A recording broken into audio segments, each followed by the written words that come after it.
বিসমিল্লাহির রহমানির রহিম। আমার যারা ফেসবুকে আমার বন্ধুরা যারা আছেন এবং সমস্ত আমাদের প্রাণের সিলেটের সমস্ত সিলেটবাসী এবং বিশেষ করে বাংলাদেশের এই 18 কোটি মানুষ যারা এই কষ্টের মধ্যে আছেন, এই বন্যা হঠাৎ করে বন্যা সিলেট মৌলভীবাজার এবং কুমিল্লা নোয়াখালী ফেনী সহ বাংলাদেশের বিভিন্ন অঞ্চলে যে বন্যা হয়েছে, বন্যার্ত মানুষের পাশে যাতে আমরা সবাই দাঁড়াই দলমতের ঊর্ধ্বে উঠে। আজকে দেশের মধ্যে যে একটি বিভীষিকাময় অবস্থা, সারা বাংলাদেশের 18 কোটি মানুষ জিম্মি বাংলাদেশের বর্তমান প্রধানমন্ত্রী, জাতির পিতার সুযোগ্য কন্যা রাষ্ট্রনায়ক শেখ হাসিনা, বাংলাদেশ আওয়ামী লীগের সংগ্রামী সভানেত্রী শেখ হাসিনা, যিনি দেশের বর্তমান প্রধানমন্ত্রী, তাকে জোরপূর্বক হত্যা করার জন্য হামিদ কারজাই, ডক্টর ইউনূস এবং তার যারা দূষররা এখন জোর করে ক্ষমতা দখল করে, আমি সিলেটের মেয়র আনোয়ারুজ্জামান চৌধুরী, আমি সহ 12টি নির্বাচিত মেয়র এবং যত উপজেলা চেয়ারম্যান, পৌরসভার চেয়ারম্যান সহ সবাইকে এক কলমের কাঁচায় নির্বাচিত প্রতিনিধিকে বাদ দিয়ে যে স্বৈরাচারী মনোভাব এই হামিদ কারজাই, ডক্টর মোহাম্মদ ইউনূস যে প্রমাণ করেছে সে উনি গণতন্ত্রে বিশ্বাস করে না এবং উনার যে উপদেষ্টারা আছে তারা গণতন্ত্র বিশ্বাস করে না এবং আমাদের বাংলাদেশকে তারা একটি জিম্মি বানিয়েছে। আমাদের আওয়ামী লীগের, যুবলীগ, ছাত্রলীগ, স্বেচ্ছাসেবক লীগ, শ্রমিক লীগের লক্ষ লক্ষ নেতাকর্মীর বাড়িঘর ভেঙে দিয়েছে, জ্বালিয়ে দিয়েছে, যে কালচার বাংলাদেশে কোনোদিন ছিল না। তারা পুলিশ হত্যা করেছে, নিরীহ মানুষকে হত্যা করেছে। আজকে তারা হত্যা করেছে আমাদের বাংলাদেশ ছাত্রলীগের সাবেক সাধারণ সম্পাদক ইসাক আলী খান পান্নাকে। এরকম আমাদের শত শত হাজার হাজার নেতাকর্মীকে হত্যা করেছে। আজকে মানুষ কোথায় যাবে?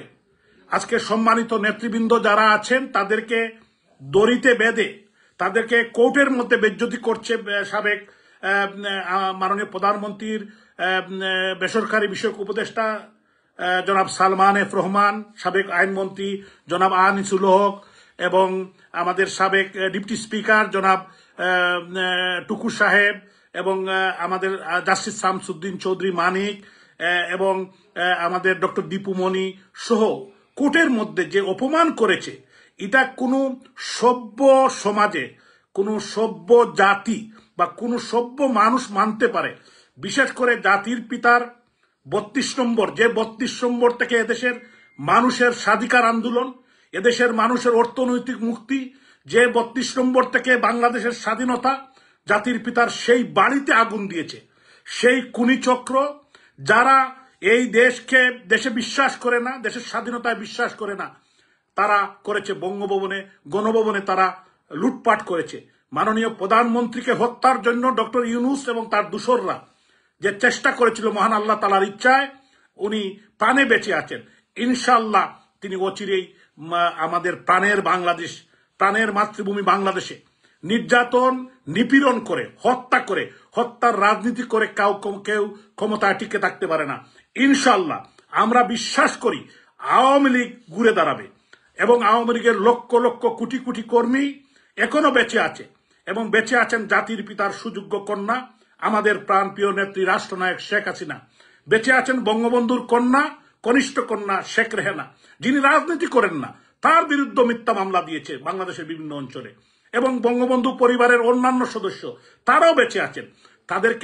তাদেরকে ভাবতে হবে, তাকে চিন্তা করতে হবে।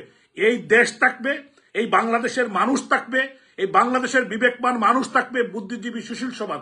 আমি সমস্ত দেশবাসীকে, যারা বিবেকবান মানুষ, আমি আহ্বান জানাতে চাই, আজকে যে কার্যক্রম, যে খুন খারাপি, ডাকাতি, ছিনতাই এবং বিশেষ করে শিক্ষক, বুদ্ধিজীবী সুশীল সমাজ, নির্বাচিত প্রতিনিধির উপর যে হামলা, মামলা, নির্যাতন শুরু হয়েছে, আমি মনে করি যে এখন প্রতিবাদ করা শুরু করতে হবে। আমরা এই দেশের মানুষ অতীতে কোনোদিন এটা মেনে নেয় নাই। আজকে এরকম কোনো অতীত ইতিহাসে, বাংলাদেশের 50 বছরের ইতিহাসে এরকম নির্যাতন, নিপীড়ন আমরা পৃথিবীর কোনো মানুষ এটা দেখে নাই। কোনো সভ্য মানুষ ডক্টর ইউনুস উনি উনি উনি উনাকে ন্যায়বান নীতিবান মানুষ মনে করেন। উনার চোখে কি লাগে না? উনার সামনে বোনের সম্ভ্রমহরণ, মাকে টেনে খুন করছে, নির্যাতন করছে, রেপ করছে, ডাকাতি করছে, মানুষ হত্যা করছে, মানুষকে জ্বালিয়ে মারছে। অনেক গড় থেকে 24টা 20টা 10টা লাশ, 5,000 পুলিশকে হত্যা করেছে এই, এবং আওয়ামী লীগের হাজার হাজার নেতাকর্মীকে হত্যা করেছে। এই নির্যাতনের বিচার বাংলাদেশে একদিন হবে ইনশাআল্লাহ, ইনশাআল্লাহ, ইনশাআল্লাহ।